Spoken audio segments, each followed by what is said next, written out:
Pregunta, ¿ahora sí me escucho mejor? Pues un poco mejor, pero no cambia mucho, profe, la Bueno, verdad. entonces voy a salir y entrar porque para que autorice como el micrófono, la plataforma. Hágale, listos.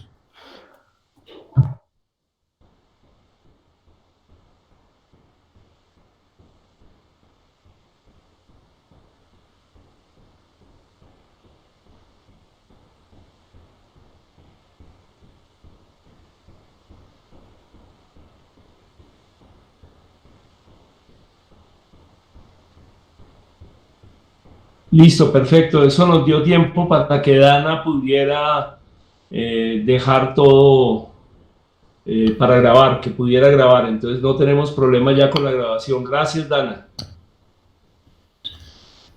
Ahora sí, mejor. Ah, no, ahora sí, sí, claro. Claro, eso es otra voz, Listo, ya se perfecto. escucha mejor, profe. Ya Perfecto. no tiene camuflada la voz. Bueno, pues Distorsionada. buenas tardes ahora sí para todas y todos. Listos. Pues si quieren, entonces ya siendo las 6:13, pues habiendo 21 personas conectadas, si quieren damos inicio a esta sesión. ¿Sí? ¿Les parece? Por mí, perfecto. Listos, listos. Entonces, pues bueno, bienvenidos y bienvenidas a esta segunda sesión de la Escuela de Educación Superior que pues se está desarrollando en conjunto con las y los profes de MANPUB y las diferentes organizaciones estudiantiles y procesos y colectivas que nos hemos articulado en este proceso para poder desarrollar una serie de discusiones. En esta segunda sesión vamos a abordar el tema del sistema de educación superior con dos personas que nos van a hacer unas ponencias para abrir el debate, ¿sí? La primera persona es la profesora Elizabeth Bernal. Eh, pues la profe ahí pues nos envió pues un texto. La profe es actualmente la coordinadora académica de la Asociación Colombiana de Universidades ASCUN y docente ocasional de la Universidad Nacional de Colombia. Ha sido asesora, investigadora y gerente de proyectos relacionados con educación con diferentes universidades, firmas consultoras, con el convenio Andrés Bello y con el Ministerio de Educación Nacional. Ha ejercido la docencia universitaria en el campo de la antropología y la investigación y sus publicaciones recientes han estado relacionadas con la Agenda 2030, la gestión y la calidad en educación superior. ¿Sí? Eh, el otro ponente es el profesor Santiago Gómez, es educador popular, docente de la licenciatura en Educación Comunitaria con énfasis en Derechos Humanos de la Universidad Pedagógica Nacional e integrante del Centro de Pensamiento en Políticas Públicas de Educación Superior de la Universidad Nacional. Eh, Estas, pues, dos personas nos remitieron dos textos que, pues, son como la guía que va a orientar, pues, esta sesión. ¿Listos? Entonces, vamos a empezar con la profesora Elizabeth Bernal y, pues, con un tiempo aproximado entre 35 y 40 minutos de cada presentación para que nos pueda quedar tiempito para hacer preguntas, poner discusiones, dar debates, etcétera. ¿Listos? Entonces, ya la sesión se está grabando. La sesión, pues como acordamos, se graba hasta que terminen las presentaciones y el debate y la discusión, si no, se grabaría. ¿Listos? Entonces, profe Elizabeth, eh, el auditorio es todo suyo. Bueno, Los documentos fueron repartidos previamente para que tengan presente Elizabeth y Santiago. Fueron repartidos para todas las personas de la escuela. bueno, no, muchísimas gracias y gracias por esta invitación. Siempre es una alegría poder contribuir en estos espacios, entonces pues espero poder darles insumo para este debate que, bueno, siempre es urgente, ¿no? Pero cada vez lo vemos más necesario porque necesitamos intervenir. Bueno, entonces voy a compartir pantalla porque soy hija de PowerPoint, creo que como la mayoría de nosotros. Ya las nuevas generaciones son más hijos de Canvas y otros instrumentos. Yo sigo con mi PowerPoint.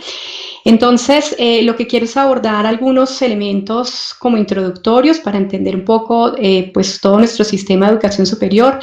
Y en todo caso, pues lo que hice fue identificar algunas cifras que podrían ser interesantes o gráficas que nos muestran estructuras.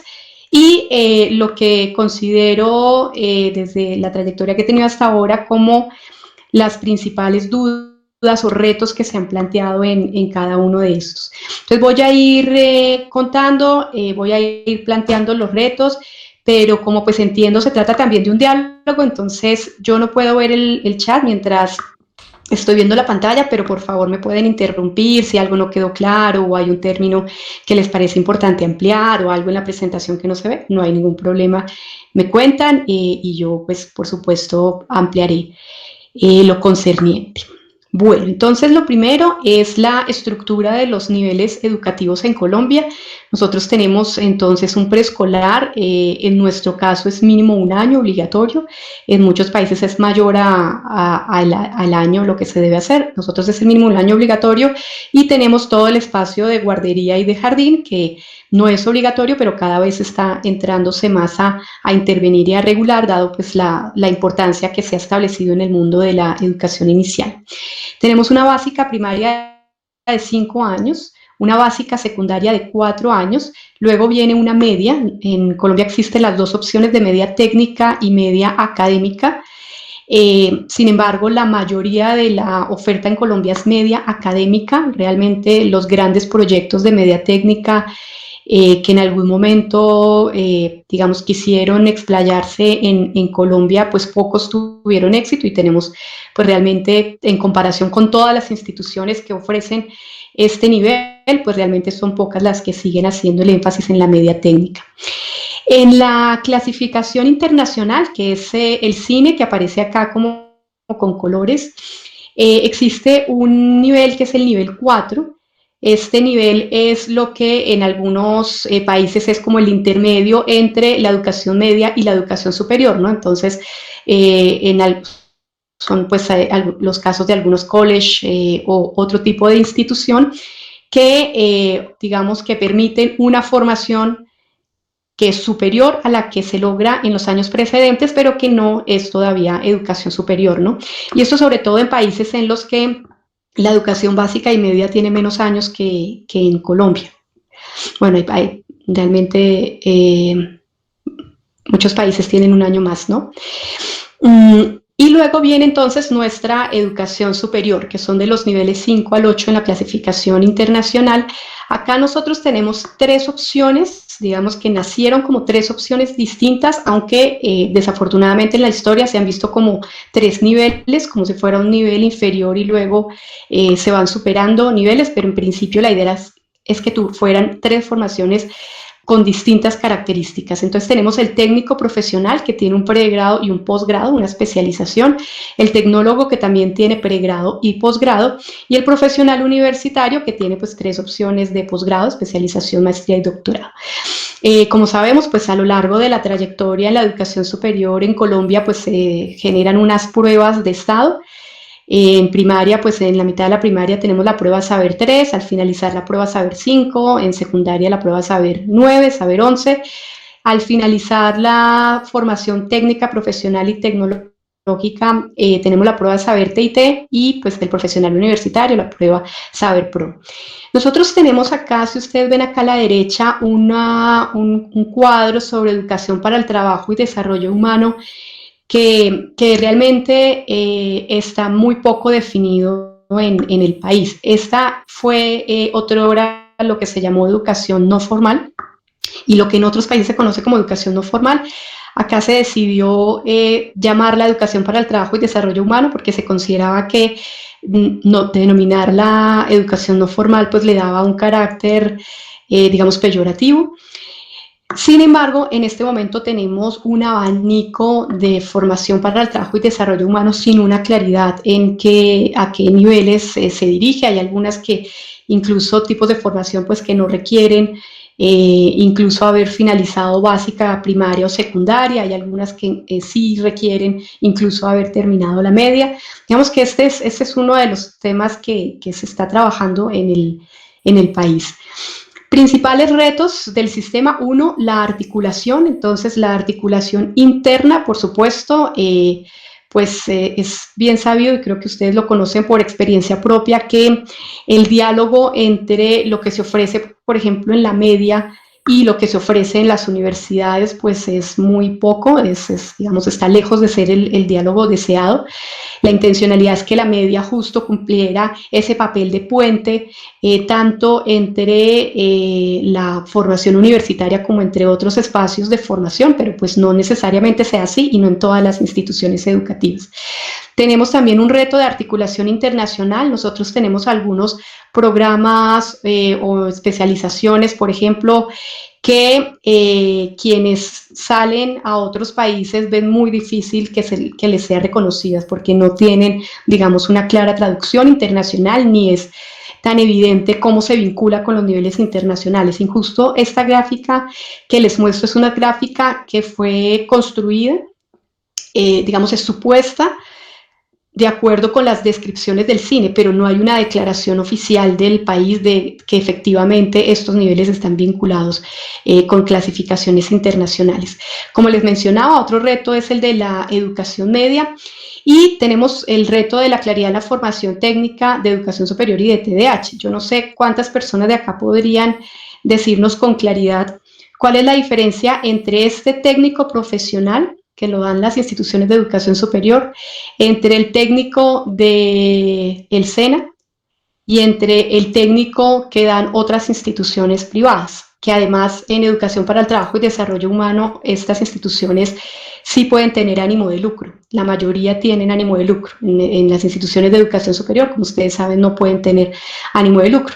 Entonces, no sé si alguien se arriesga si tiene súper clara esa diferencia, pero les cuento que realmente no es clara, ni siquiera en el Ministerio de Educación Nacional está muy clara esa diferenciación, y pues en el ámbito laboral es todavía más complejo porque incluso digamos empleadores o sectores que necesitan personas formadas en estos tipos de programas técnicos y tecnólogos no tienen claridad hasta dónde llega uno, hasta dónde va el otro. Incluso los nombres que se le dan a los programas en algunos casos son claros y específicos y en otros casos incluso llegan a parecerse a pregrados universitarios.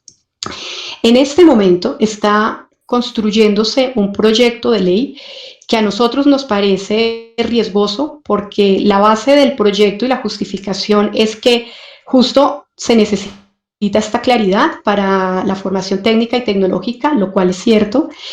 Y también lo que quiere este proyecto de ley es aumentar el interés de la ciudadanía por estudiar este tipo de formación.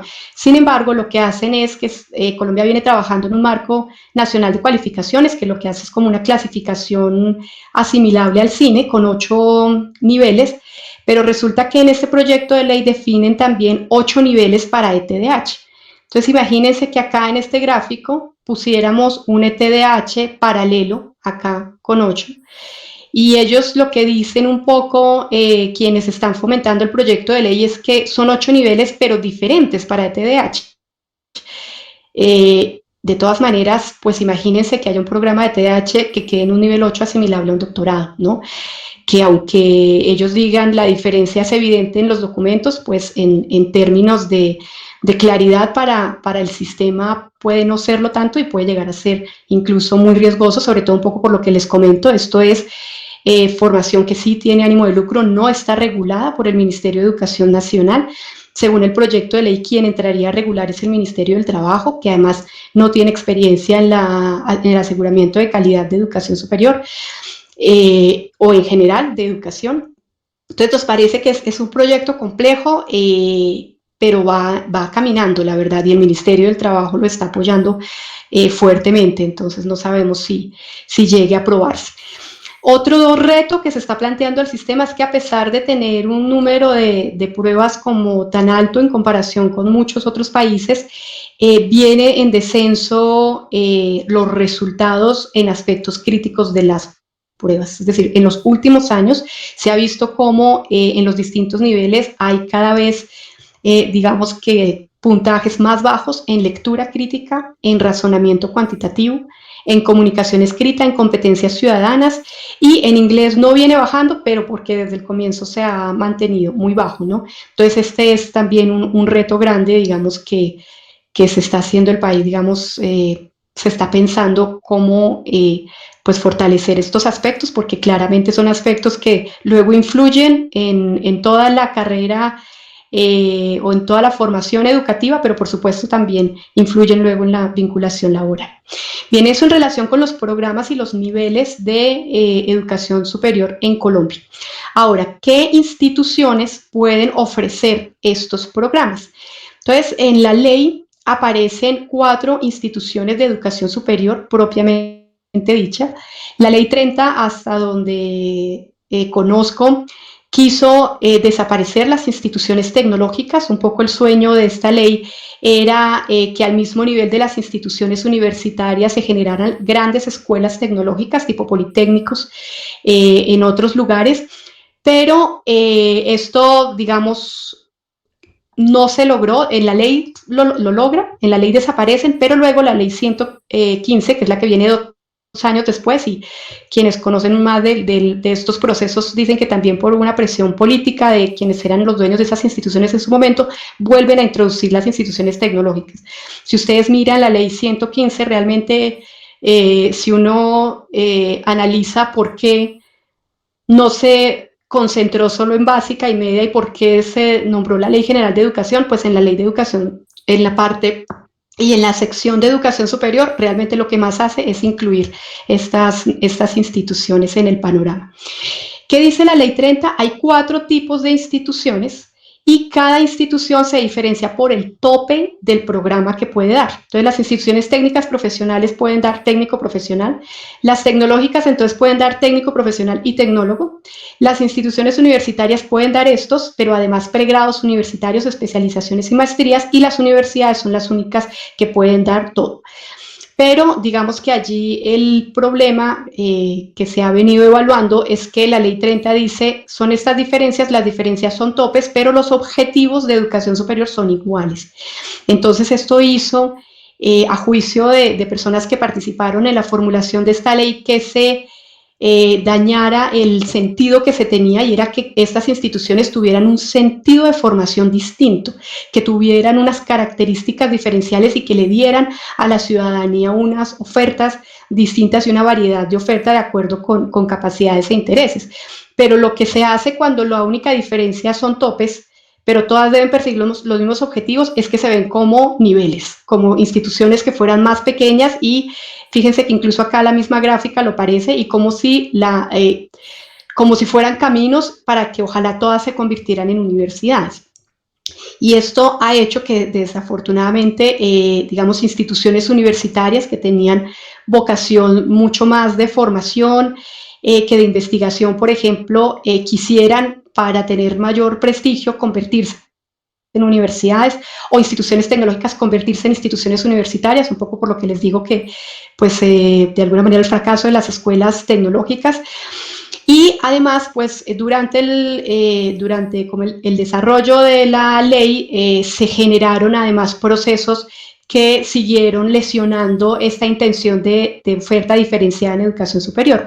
Uno de ellos fueron los ciclos propedéuticos. En los ciclos propedéuticos la intención era que las personas encontraran caminos de movilidad entre los distintos programas del sistema educativo. Entonces, que personas que cursaran programas técnicos o tecnológicos, que estos créditos pudieran ser válidos para programas universitarios, por ejemplo. Pero también entiendo que el origen de esta iniciativa era una mayor comunicación, justo para que se viera, se fortaleciera más la oferta de educación superior como una oferta sistémica. Sin embargo, lo que se dio es que se le dio permiso a las instituciones técnicas y tecnológicas que aquellas que concibieran programas en ciclos propedéuticos podían llegar hasta el pregrado universitario. Entonces, en una misma institución empezó a ofrecerse, bueno, le ofrecemos el combo de los 3, ¿no? Le ofrecemos, si cursa 2 años, le damos el técnico profesional, y luego un año más le damos el tecnólogo, y luego el otro año más el profesional, pues con algunas dificultades, y es que pues una profesión no se concibe como la suma entre lo técnico y lo tecnológico, ¿no?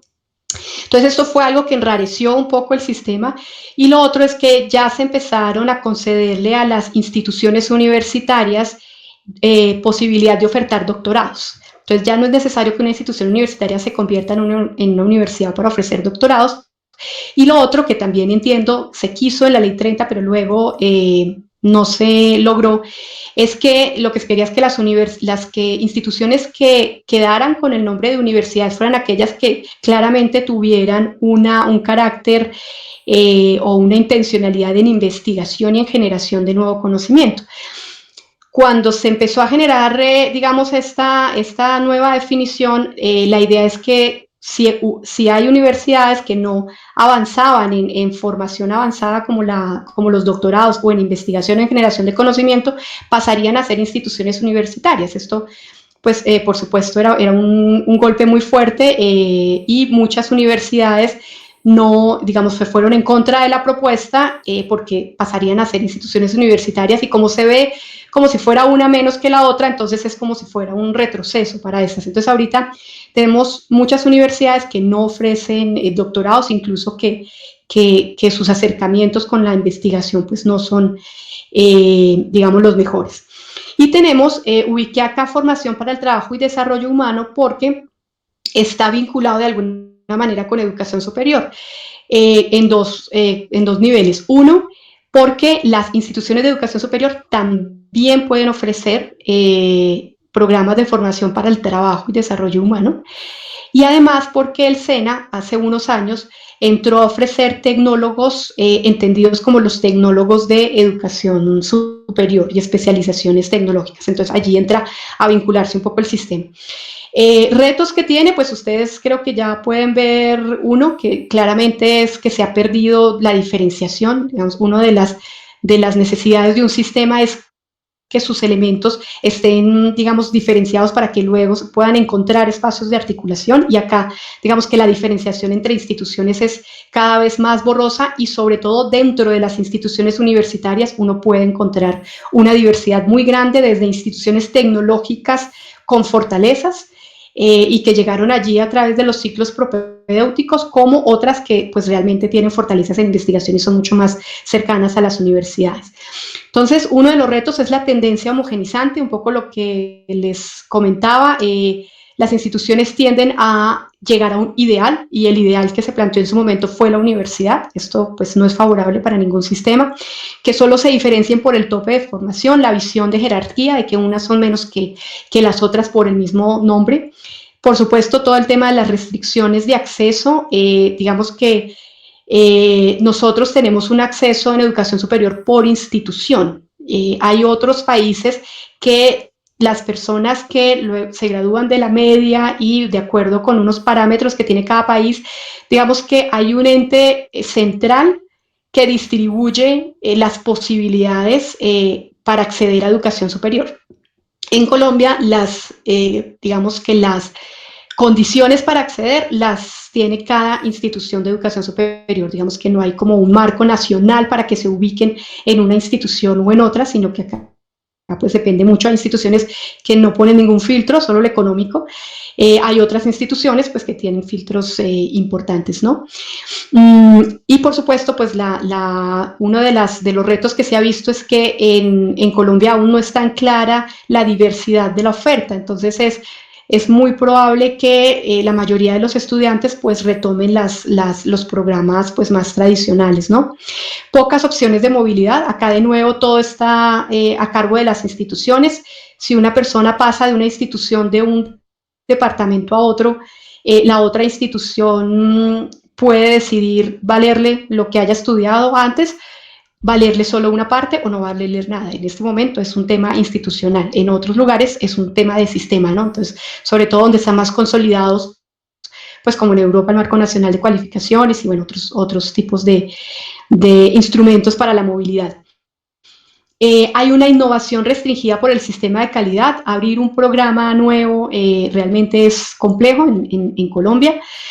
Y bueno, viene la llegada de la oferta de las grandes multinacionales. Esto es algo que Colombia no lo ha vivido tan fuerte. México en este momento sí lo está viviendo. Nosotros tenemos algunos avisos, pero se advierte que en los próximos años va a ser muy fuerte, y son todas estas grandes multinacionales, Google y similares, que ofrecen cursos cortos a más bajo costo, y un poco con la promesa de que son más pertinentes para el ámbito laboral, que permiten una ubicación más rápida, que están individualizados, es decir, que se construyen de acuerdo a intereses personales, y pues con la idea que nos parece pues, altamente peligrosa, pero que está tomando mella, y es que reemplazan a la educación superior, ¿no? Que pues realmente sabemos que por definición no es posible, pero digamos que se está generando esa idea. Algunas cifras, entonces este es el porcentaje de instituciones. Vemos que universidades es el 29%, el gran porcentaje están en estas instituciones universitarias, que como les dije también se quiso que hubiera escuelas tecnológicas, en este momento no hay una escuela tecnológica propiamente dicha. Estos son el 45% de las las instituciones universitarias, y tenemos menos instituciones tecnológicas, instituciones técnicas profesionales, y si las vemos a través del tiempo, estas instituciones técnicas profesionales están tendiendo a desaparecer. Hay quienes dicen que en caso de permitirse esta reestructuración que permita a la formación en trabajo y desarrollo humano llegar hasta el nivel 8, es posible que estas instituciones pues no vean mayor sentido a seguirse en el régimen de educación superior y pasen a ser instituciones para el trabajo y desarrollo humano, ¿no? Pero no lo sabemos. El hecho es que este tipo de formación desde el marco de educación superior está debilitándose en el país, viene disminuyéndose. Ese es el número de instituciones ya, pues, la porcentaje entre instituciones privadas, públicas y las de régimen especial. De todas maneras, esta presentación yo se las dejo para que ustedes las puedan luego mirar con más detalle, y estas cifras están también incluidas en el documento. Bueno, la matrícula de educación superior en Colombia desde el año 2010, incluso desde antes, hasta el año 2017, Colombia fue un ejemplo de crecimiento en matrícula. Digamos que fue el país que avanzó de manera más acelerada en el número de personas que se vinculaban al sistema, incluso era un ejemplo en América Latina. Sin embargo, desde el 2017 ya se viene advirtiendo una reducción en la matrícula. Al comienzo era como una sensación de reducción, ahora es evidente, y estas son cifras del 2019, pues en el 2020 tendremos ya los efectos de la pandemia, ¿no? Pues analizar las razones de esta disminución es muy importante. Uno de los elementos que necesariamente entran a afectar son los cambios demográficos en Colombia. Pues el DANE ha mostrado últimamente cómo Colombia está cambiando la pirámide poblacional, y cada vez pues va a haber menos población de la que regularmente está en educación superior, es decir, cada vez va a haber menos jóvenes en proporción de todos los adultos. Colombia es un país que también está adquiriendo cada vez más, la población está creando mayor edad. Entonces, eso hace de por sí que la matrícula se vea restringida, y sobre todo porque en Colombia la educación superior se ha concentrado en ese grupo poblacional. Realmente nuestra educación continua y nuestros posgrados realmente reciben a muy pocos adultos en comparación con otros países. Se ha concentrado en el pregrado. Entonces, bueno, estos son afectaciones que definitivamente van a traer. También se está viendo que justo pues los jóvenes están tomando otras opciones formativas que no están inscritas en un sistema de educación formal. Por supuesto, la disminución de las condiciones de calidad de vida en Colombia pues lleva también a la exclusión, se está afectando en equidad. Por ejemplo, se vio que en la disminución de matrícula son más mujeres las que han dejado de matricularse, ¿no? Hay, digamos, menos, aunque en la matrícula en general tenemos un porcentaje mayor de mujeres en educación superior que de hombres, pero también la deserción en este momento es más alta de mujeres, por supuesto de grupos vulnerables y de población en situación de discapacidad. Se ha disminuido la formación de TIT, como les comentaba. En ciertas áreas de conocimiento se ha disminuido la matrícula, y en áreas que consideramos que son críticas para el país, por ejemplo en agronomía, veterinaria y afines, se está disminuyendo la matrícula, y ese digamos que es una formación muy importante en Colombia, y bueno, en humanidades también se está viendo una reducción importante. Por departamentos, hay departamentos en los que la disminución se está viendo de manera muy crítica, y otros departamentos que al contrario están concentrando cada vez más estudiantes, y bueno, ha habido un aumento de la educación en distancia.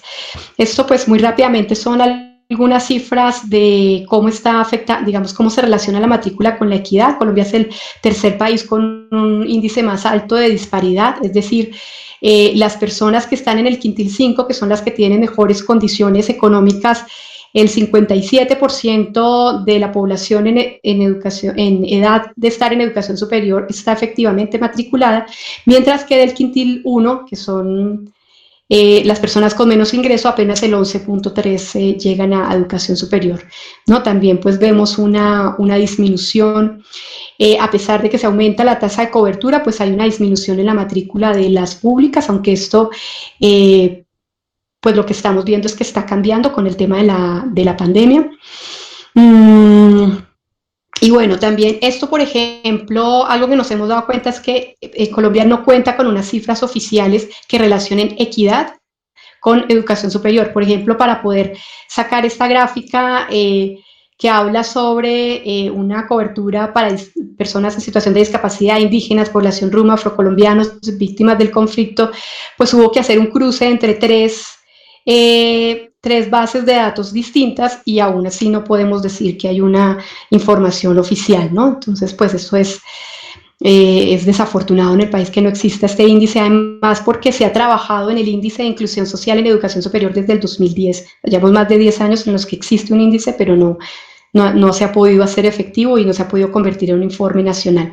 Tenemos además aún una muy baja tasa de tránsito de la educación media a la educación superior. En azul están todas las personas que se graduaron en el año 2016, en este caso, por ejemplo, y de estas, el 42% ingresaron a educación superior. O sea, no hemos llegado ni siquiera a que la mitad de los que se gradúen en media lleguen a educación superior.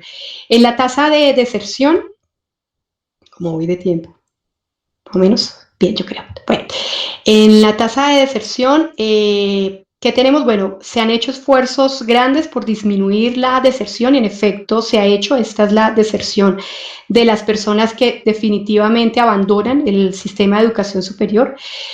Sin embargo, se ha visto acá, sobre todo desde el año 2015, un aumento preocupante. Esta segunda es la deserción transitoria, es decir, o intersemestral, que se denomina, es decir, aquellas personas que se van del sistema y 1 o 2 semestres después vuelven. Entonces, lo que estamos viendo es que las personas no están desertando completamente del sistema, pero sí se está alargando su periodo de formación porque están teniendo que salir y volver. Retos en términos de deserción: necesitamos información fina y discriminada. Por ejemplo, las preguntas que seguramente están rondando por sus mentes desde hace, pues viendo la presentación y seguramente tiempo atrás, y es, bueno, ¿y cómo les va a mujeres y a hombres en términos de deserción? ¿Y cómo nos va por quintiles? ¿Y cómo les va a los grupos más vulnerables? Y esa información discriminada no está. Un reto es pasar de la reacción a la prevención. Esto están haciendo la mayoría de las instituciones, y también hay una política nacional al respecto, y es no solo reaccionar cuando los estudiantes ya están a punto de salir del sistema, o darse cuenta cuando ya salieron, sino cómo desde incluso el ingreso se pueden analizar condiciones estructurales que hacen que unos grupos sean más proclives a salir que otros, y de esa manera pues tomar medidas que prevengan la deserción. Lo otro es que no es solo deserción, es claro que no se trata solo de que se mantengan en el sistema, sino que haya éxito académico, permanencia y graduación, porque digamos que tampoco es favorable que haya algo que sucedía con algunos grupos que se analizaron de manera específica, y es que duraban mucho tiempo en la formación y digamos que sus promedios eran muy bajos. Entonces, allí no era un éxito que estuvieran 10 años en un programa que era de 5 y con un promedio muy bajo, o que nunca se graduaran, ¿no? Entonces, hay que mirarlo desde todo el panorama. Un poco lo que les comentaba, en la deserción anual y semestral, y bueno, identificar los aspectos estructurales. Muy rápidamente, para el seguimiento laboral de los egresados, pues se ha visto que este gráfico de la izquierda muestra el ingreso, los rangos de ingreso de acuerdo con el nivel educativo que se logró. Entonces este es cuando no se tiene ningún título, acá solo la primaria, la secundaria, la media, cuando se tiene formación técnica y profesional y cuando se tiene educación universitaria y de posgrado. Y acá vemos pues que evidentemente hay una relación entre el aumento de ingresos con los niveles educativos. Eso sobre todo para algunos discursos que dicen, no, es que ya estudiar en la universidad no hace diferencia, se gana lo mismo estudiándolo, pues en términos estadísticos no es así, aunque hay que advertir que acá hay por supuesto, una trampita estadística, y es que el color rosado es mayor a 1.5 salarios mínimos, ¿no? Que realmente si nosotros miramos lo que está ahorita el salario mínimo, pues que en la educación universitaria y posgrado tengamos a personas que estén recibiendo este tipo de salarios, pues tampoco es que sea un gran éxito. Incluso es preocupante que pues tan pocas personas en los otros niveles reciban estos ingresos, ¿no? En la tasa de desempleo por nivel educativo, de nuevo se advierte que pues a mayor nivel educativo efectivamente hay menor tasa de desempleo, pero todavía hay una diferencia entre hombres y mujeres, y acá, por ejemplo, contrasta porque hay más mujeres matriculadas en educación superior. En términos de graduación es más alto el porcentaje de las mujeres que se gradúan, pero fíjense que cuando se llega a la absorción laboral, pues hay más desempleo femenino, ¿no? Otros retos sobre esto es la pertinencia de la formación. Digamos que sí hay una tendencia que se viene generando, y es que digamos que algunas empresas, sobre todo de ciertos sectores como los sectores tecnológicos, cada vez menos están requiriendo la formación universitaria como requisito, incluso para entrar a altos cargos, porque de alguna manera se plantea que en parte de la formación universitaria no está formando en las habilidades o las competencias que se requieren para ciertos sectores, ¿no? Incluso por eso hay empresas que están haciendo sus mismas estrategias de formación.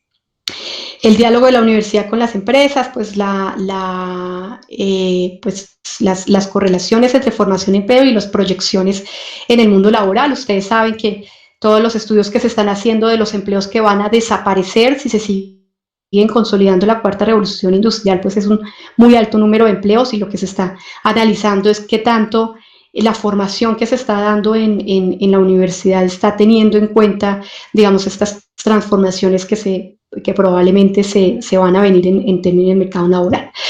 Esto muy rápidamente, ¿cómo es el aseguramiento de la calidad en Colombia? Acá, digamos que Colombia tiene un sistema robusto de aseguramiento de la calidad. Hay países en los que existen, por ejemplo, los títulos propios, es decir, que las instituciones pueden ofrecer programas, aunque no sean programas aprobados por una entidad gubernamental, es decir, no son oficiales, pero tampoco son ilegales, o sea, tienen permitido hacerlo. De todas maneras, es claro que son títulos propios diferentes a los oficiales. En Colombia es ilegal ofrecer un programa que no tenga el permiso del Ministerio de Educación, que se denomina acá el registro calificado, y además todos los programas están obligados a renovar ese registro calificado cada 7 años. La única institución de educación superior en Colombia que no requiere registro calificado es la Universidad Nacional de Colombia por digamos, las condiciones que tiene de autonomía, pero todas las otras instituciones tienen como obligatorio cumplimiento este proceso. Y está el reconocimiento público de alta calidad, que bueno, después también podría generarse una reflexión bien específica sobre esto, porque esto, aunque empezó siendo un proceso, aunque es un proceso voluntario, y desde así se creó en los 90, ha venido realmente transformando el sistema, ha generado un puente de transformación bien importante. Fíjense que si uno revisa los cambios en normas, la mayoría de los cambios normativos en educación superior tienen que ver con cambios normativos relacionados con calidad. Acá apenas les muestro como el tránsito de normas que se han generado en relación con el tema. ¿Por qué tanta norma? Uno, por el crecimiento del sistema con calidades diversas, se requiere pues una garantía de calidad como defensa para los usuarios. Acá, por ejemplo, a la derecha les muestro cómo en la década de los de los 80s, el aumento y la creación de instituciones de educación superior y sobre todo privadas fue muy alto, y esto ha llevado a que sea necesaria una garantía de calidad, porque en efecto pues hay malas prácticas, ¿no? Necesidad de que participen las comunidades educativas. Al comienzo, todo el tema de calidad estaba a cargo del ICFES y de funcionarios públicos. En este momento es todo un aparataje, y quienes participan en la evaluación de la calidad son todos docentes de instituciones de educación superior. Por supuesto, por cambios gubernamentales, por los efectos perversos del sistema, lo que hablábamos de homogenización, pero también de fachadas. Cuando un sistema de calidad se conoce bastante, pues hay instituciones que aprenden no a mejorar la calidad, sino a mejorar los documentos para presentar en el sistema, ¿no? Entonces empiezan a convertirse en fachadas. Por eso los cambios también son importantes. Por supuesto, tenemos tendencias internacionales, lo que hablábamos de las necesidades de articulación y de defensas, no, sino de presiones de distintos sectores. De todas maneras, además de calidad, algo que hemos notado es un aumento de iniciativas legislativas con incidencia en educación superior. En la asociación me contaban que antes, digamos que cada año por mucho había 20, 30 iniciativas legislativas, y de esas pasaban siquiera 10 que intervinieran en educación superior. Acá, por ejemplo, para el cierre del año 2020 habían 69 proyectos de ley que se relacionan con educación superior. 26 de ellos relacionados con financiamiento, 31 con aspectos académicos y 12 relacionados con inserción laboral. O sea, lo que hemos visto es que el sector legislativo está muy interesado y cada vez está interviniendo de manera más directa en los distintos asuntos de las universidades. Justo por eso también pues, se creó en la asociación como un observatorio a todos estos proyectos de ley, porque sí hemos visto que están avanzando, y algunos avanzan y se aprueban muy fácil, ¿no? Pues sí, digamos que tienen una base política que los deja andar muy fácil. Por ejemplo, hace poco se aprobó un proyecto en el que la comunidad académica tuvo un concepto negativo, por lo menos los que conocí, y es que los centros de investigación y los institutos de investigación pueden titular doctorados. Digamos que en este momento pueden participar en la formación, pero las únicas que tenían derecho a titular doctorados eran las universidades o instituciones universitarias con ese permiso. Pero ahora con esta nueva reglamentación, pues estos institutos, si tienen el aval del Ministerio de Educación, van a poder empezar a titularlos, ¿no? Y este fue un proceso que pasó muy rápido, se aprobó muy rápido a pesar del debate tan fuerte que se dio desde la academia. Bien. Entonces, ya para finalizar, quiero comentarles como algunas de las principales reflexiones que consideramos que hay que tener en cuenta en el sistema. Las universidades han venido asumiendo responsabilidades crecientes, entonces además de todos los hitos que llevaron a la definición de las 3 funciones misionales tradicionales, pues los siglos XX y XXI trajeron todos unos nuevos retos, ¿no? Todo el tema de las economías del conocimiento, emprendimiento, internacionalización, esto que vemos de calidad, innovación, los rankings, todo el tema de la transferencia tecnológica, y tenemos además unas tendencias actuales que traen unos retos pues también muy importantes para las instituciones. Entonces, ¿esto qué hace? Que como sistema analicemos que la educación superior tiene unos desafíos permanentes. Si uno revisa los objetivos que aparecen de educación superior en la ley, son objetivos que siguen activos, pero que si uno dijera, bueno, tenemos algunos indicadores de sistema que nos muestren cómo hemos respondido desde el 92 a estos objetivos, digamos, cómo realmente como sistema, cómo hemos participado en la formación integral, cómo hemos sido factor de desarrollo, hemos actuado armónicamente. Entonces, es necesario revisar estos objetivos porque siguen siendo una luz interesante, pero además vienen todos estos nuevos desafíos que se plantean a las instituciones. Tenemos otros desafíos inmediatos. Todo este tiempo de pandemia pues va a traer un tema de recesión, de revisión de matrículas y presupuestos. Por supuesto, todo el tema de la virtualidad y de la inteligencia artificial hay que abordarlo. La oferta de programas pertinentes y dinámicos, cómo hacer frente a este marco normativo que les digo cada vez está con mayores desafíos y mayores leyes y exigencias para las instituciones de educación superior. Vienen nuevos retos para la gestión, el manejo y la dirección del sistema universitario. Digamos que la gestión tradicional que se da en las universidades no funciona. muchos ya han mudado a modelos de gestión distintas, y un tema pues que me encanta porque fue por el que ingresé a todo el tema de educación superior, incluso con el profesor Leopoldo, es el de autonomía y legitimidad, porque algo que estamos viendo es que no sé si como nunca antes, pero sí tal vez es un momento crítico, la sociedad está dudando del aporte de la universidad. Y fíjense que vimos, afortunadamente, que no tuvieron mucho éxito, pero vimos perspectivas muy desafortunadas de grandes líderes mundiales que incluso llevaban a dudar de la ciencia, ¿no? Entonces, hay un tema allí de legitimidad que necesitamos trabajarlo. Tenemos a medios de comunicación diciendo que la universidad no ha cambiado, que sigue la misma del siglo XIX, que nunca va a cambiar. Tenemos empresas interesadas en asumir el lugar que estaba ocupando la universidad. Entonces, el trabajo por la legitimidad es bien importante, y, por supuesto, por la autonomía, porque todo lo que hemos visto acá son elementos que pueden afectar tremendamente la autonomía. Y finalmente, pues no debemos perder de lado que necesitamos que desde la educación superior ojalá le aportemos de manera sistémica a los territorios que, pues, en los que nos interese vincularnos. Sabemos que las instituciones de educación superior tienen territorialidades distintas de acuerdo a cómo se definan, y nosotros pues por el momento hemos llegado como a 5 desafíos: la reconstrucción económica, todo el tema del control de riesgo, pero que esté en sintonía con la libertad y la democracia, que es, digamos, un gran reto. Sabemos que vienen tal vez, digamos, otras pandemias. La vez pasada estuve en un encuentro entre biólogos y mostraban, digamos, que el ser humano es, digamos, un organismo muy favorable para los virus en este momento, entonces que es probable que, digamos, como lo que estamos viviendo llegue al futuro. Entonces tenemos que tener medidas en relación con el riesgo, pero ¿cómo hacemos que estas medidas no lesionen la libertad y la democracia como está pasando? Por supuesto, todo el tema de la ética y de la ética del cuidado. Tenemos que reconstruir tejido social.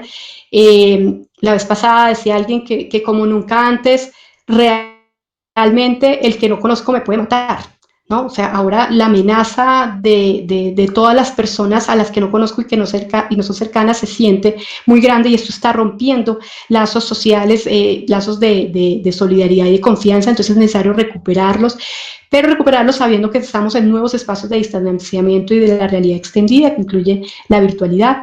Y, por supuesto, los nuevos modelos de relación con la naturaleza con una visión integral de la sostenibilidad. Digamos que lo que se ha planteado últimamente es que, y ustedes lo saben, la sostenibilidad es codependiente con avances económicos y con avances sociales. Entonces necesitamos volver a recuperar eso, y bueno, como sistema de educación superior le estamos aportando a nuestros territorios para que esto sea así. Creo que cumplí, bueno, me pasé un poco. Muchas gracias.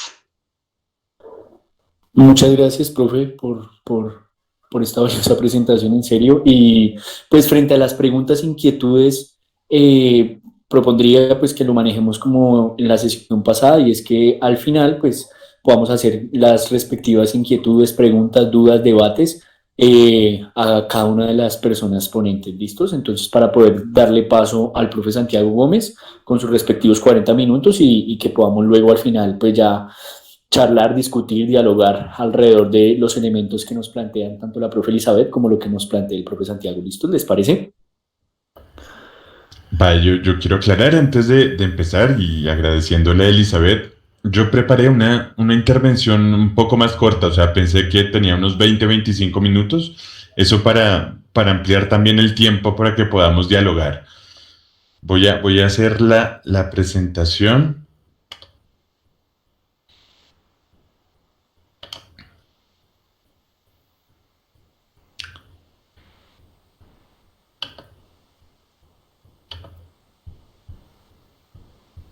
No sé si se está viendo ya.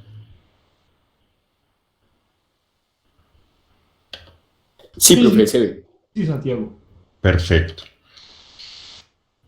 Pues nada, antes que nada, muchísimas gracias por la invitación. Y lo que yo voy a contarles a ustedes el día es un trabajo que hemos venido realizando en el Centro de Pensamiento de Políticas Públicas de Educación Superior, referido al tema específicamente del sistema, aunque se acompaña con un documento de financiación que ha realizado quien dirige el centro, que es el profesor Andrés Felipe Mora. Yo no voy a hablar de todo el sistema universitario de educación superior, sino me voy a referir al sistema universitario estatal, y esto es importante, porque me voy a centrar sobre todo en una propuesta de tipo político, que tiene, o sea, tiene una relación con la teoría y tiene una relación con el sistema, o sea, con un análisis del sistema, pero sobre todo está encaminado a pensar una apuesta política para las universidades públicas estatales colombianas. Eso es lo primero que debemos tener en cuenta. Lo segundo que quiero aclarar, o sea, creo que esta es la segunda vez en la vida que hago una presentación en PowerPoint. No suelo usar este tipo de cosas. Ojalá nos vaya bien. Eso lo quería aclarar. Dentro del marco de la propuesta que hicimos en el centro de pensamiento, definimos dos tipos de sistemas y los llamamos Sistema Universitario Estatal 1 y Sistema Universitario Estatal 2. El SUE 1 serían todas las instituciones de educación superior que, según el artículo 81 de la Ley 30 de 1992, componen el sistema. Actualmente son 34 instituciones de educación superior, y ese sería como en el marco de lo que voy a presentar, lo que es el SUE 1. Y el SUE 2 sería ese mecanismo legalmente constituido que, según el artículo 81 de la Ley 30 de 1992 y la resolución ministerial de 3666 desde 2016, deben de encargarse de promover la articulación y armonización de las acciones realizadas por las instituciones de educación superior. O sea, ya hay una diferencia entre lo que son las instituciones y ese espacio creado para regular y para mejorar los procesos de funcionamiento interno de las mismas. Ese es ese lugar de encuentro, y eso es necesario diferenciarlo para lo que vamos a presentar. Profe, discúlpeme una pregunta, que pena interrumpirlo. ¿Su merced está pasando las diapositivas? Sí. Es que hasta ahora estamos viendo la primera, todavía. O sea, no se ve en el... Sí, yo las estoy pasando. Ya se ve. Asumo que es la red. Hasta ahora está cambiando. Ahora estamos en la tercera. O sea, ahora vuelvo... No, ahora sí, estamos en la tercera. Ahí se alcanza a ver, ¿no? La tercera sí, ahí se ve la tercera. La ¿Qué tercera dice? diapositiva. Vale, perfecto. Ahí se ve la segunda y ahora la tercera. Listo, o sea, ya estamos bien. ¿Cómo se da la relación entre el sistema universitario estatal, lo que llamamos SUE 1, y su ubicación en el sistema de educación nacional? Dentro de una propuesta que hicimos, dialogando con Luhmann, pero sobre todo con Maturana y Varela, definimos al sistema de educación nacional como un suprasistema.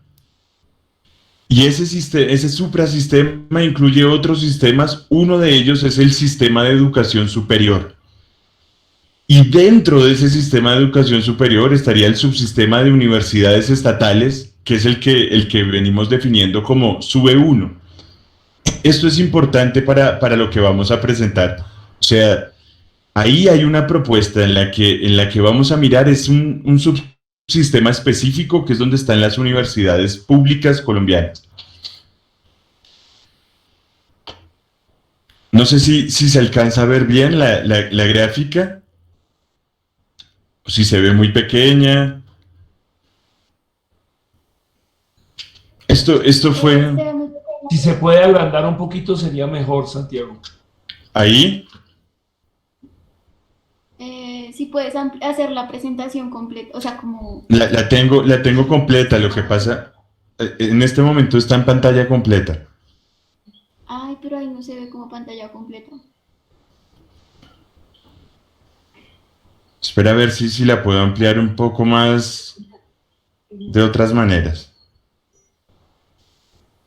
O sea, cuando la pongo en pantalla completa, ustedes no están viendo como la presentación. Estamos viendo... No. No. Profe, es que eso pasa. A mano izquierda. Voy a presentar toda la pantalla, perdón un momento, y con eso ya resolvemos el problema porque estoy presentando solo la ventana.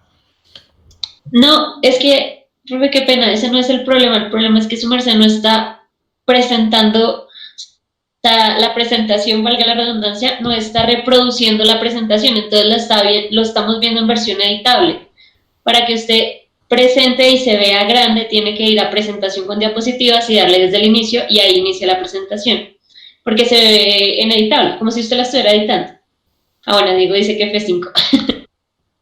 F5, yo le estoy poniendo F5. No, arriba, presentación con diapositivas, Santiago.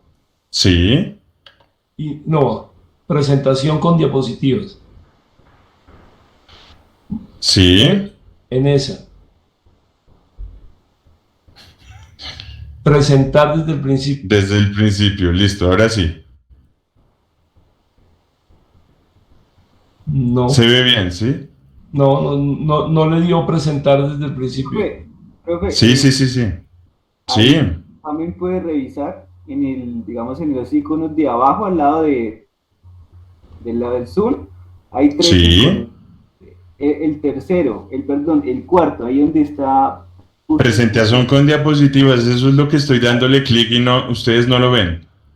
No. Sí, profe, es que lo que pasa es que cuando su merced comparte, está compartiendo una ventana. Yo recomendaría que dejara de compartir, abriera la presentación y volviera a compartir desde el Meet.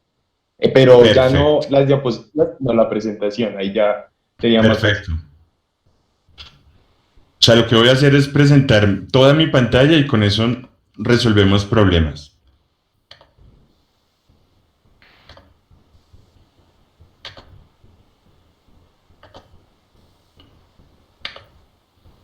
¿Listo? Sí. Vale, pero qué pena con ustedes. Entonces, como les decía,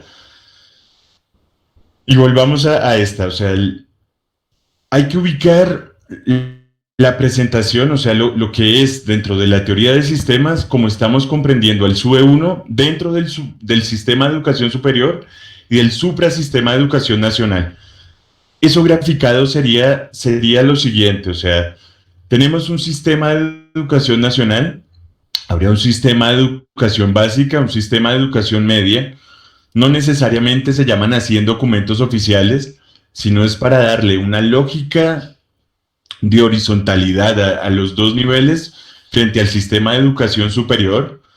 Estaría el SUBE 1 y SUBE 2, o sea, SUBE 1 como el espacio institucional, en el espacio en donde tienen relacionamientos recurrentes las 34 instituciones de educación superior.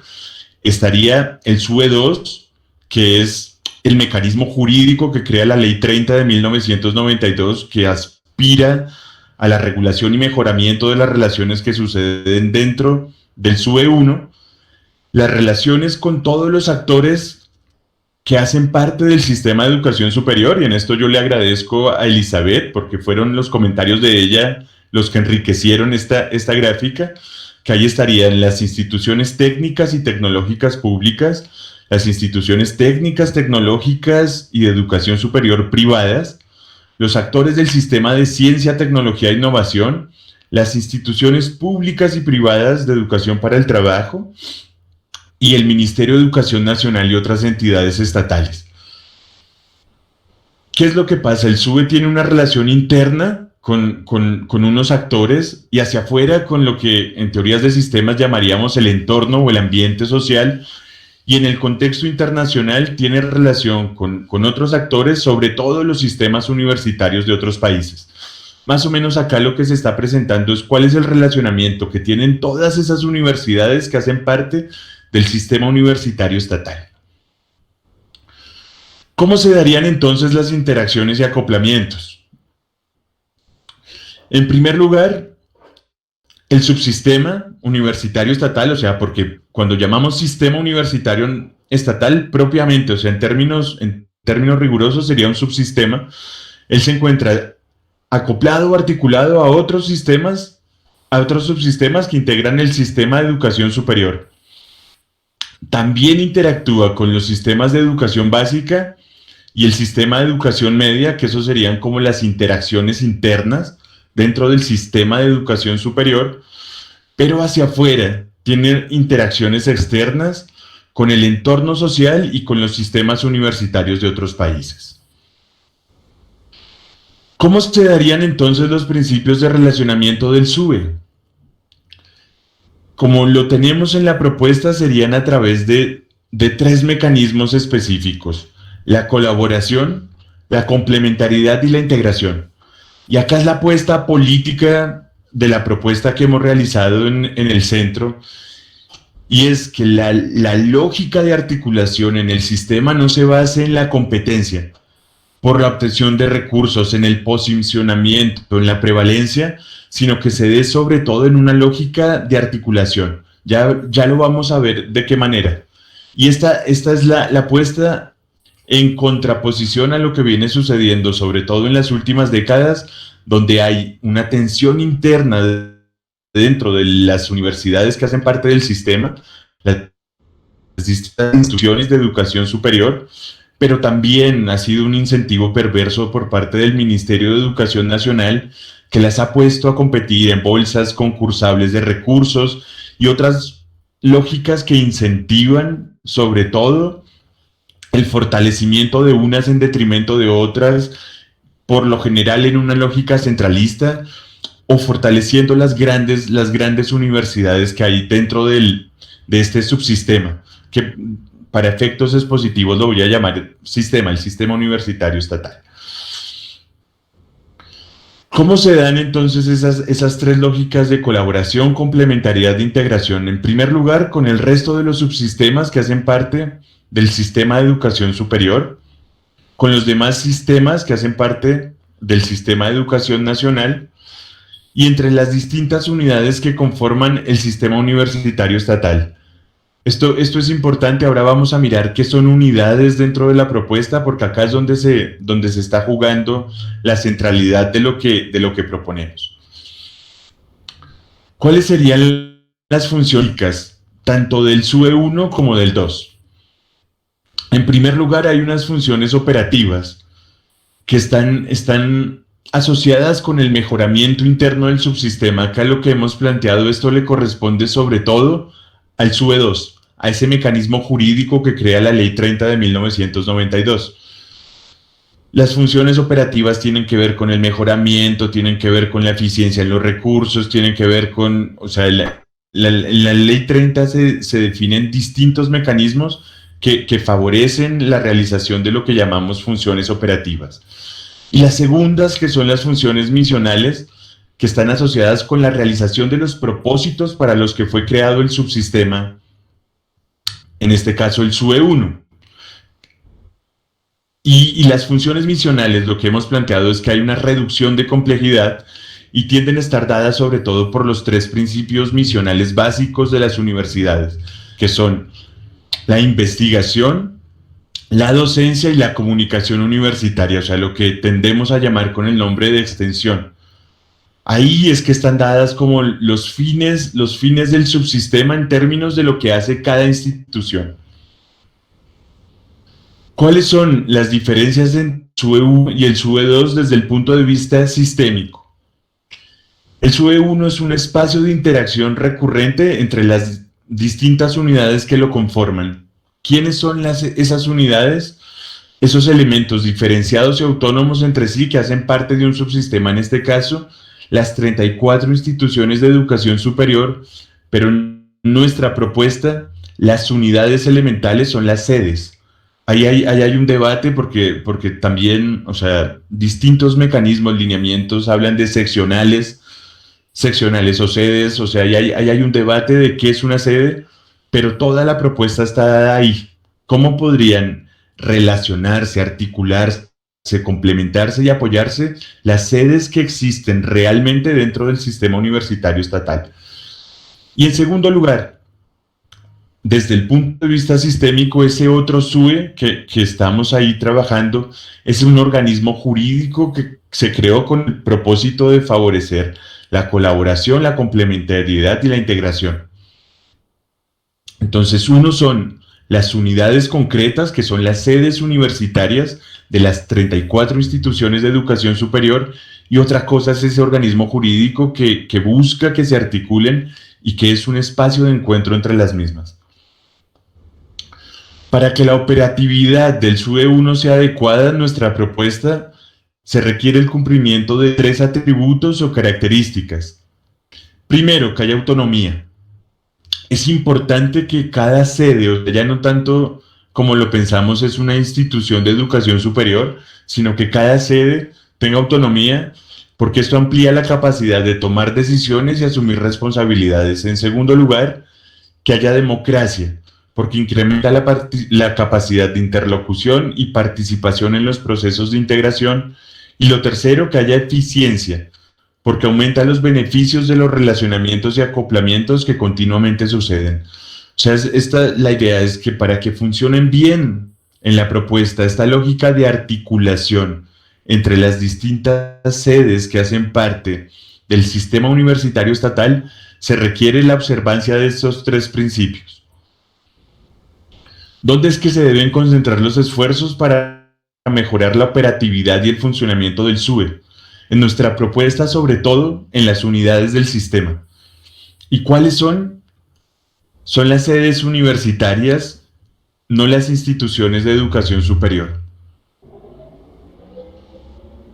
¿Qué implicaciones se tienen cuando se piensa el mejoramiento del SUBE desde la óptica del aumento de la interacción entre las sedes? Lo primero, el debilitamiento de la competencia entre las instituciones de educación superior por la obtención de recursos. Lo segundo, el reconocimiento de la diversidad. Ese es un problema serio que hay en este momento, y es que no se están reconociendo las distintas vocaciones, entornos y necesidades. ¿Por qué? Porque las universidades se miran desde una misma lógica y cuando las ponen en una bolsa concursable de recursos, ahí no se están viendo las diferencias que hay. Tampoco se comprenden la manera distinta como se relacionan con los entornos regionales y esto dificulta que haya articulación. Lo tercero, la colaboración, la complementariedad y la integración. Y lo cuarto, la intensificación de la regionalización. Y ahí es donde está la propuesta. O sea, ¿qué es lo que nosotros estamos mirando? Un sistema universitario estatal en donde toda la lógica favorezca permanentemente la integración entre las distintas sedes que hay en las ciudades y en las regiones. Que a partir de esa complementariedad, de esa integración y de esa colaboración, se puedan dar lógicas de trabajo. Tiene como, es calvo con pelo largo atrás. Profesora Marcela, ¿podría cerrar, por favor, Perdón. el micrófono? Qué pena con ustedes. ¿Cuál es la idea para resumirla en cortas palabras? Ahí hay un sistema que funciona con las distintas sedes y la idea es que pensemos la regionalización de ese trabajo y de ese esfuerzo de integración para garantizar que los acoplamientos favorezcan que las y los estudiantes puedan utilizar los distintos recursos, las distintas sinergias, los campus y demás para poder trabajar en una lógica mancomunada y articulada de trabajo que favorezca los relacionamientos. Esto podría aumentar las complejidades internas del sistema si se hace de una vez. O sea, por ejemplo, doctorados interinstitucionales, que haya un solo carnet donde estudiantes de una sede pudieran asistir a clases en la otra. Ese tipo de iniciativas, si se hacen todas de una vez, podrían, lejos de resolver problemas, aumentárselos a las universidades. Pero detrás de esto lo que hay es una idea de fortalecimiento de la universidad-región.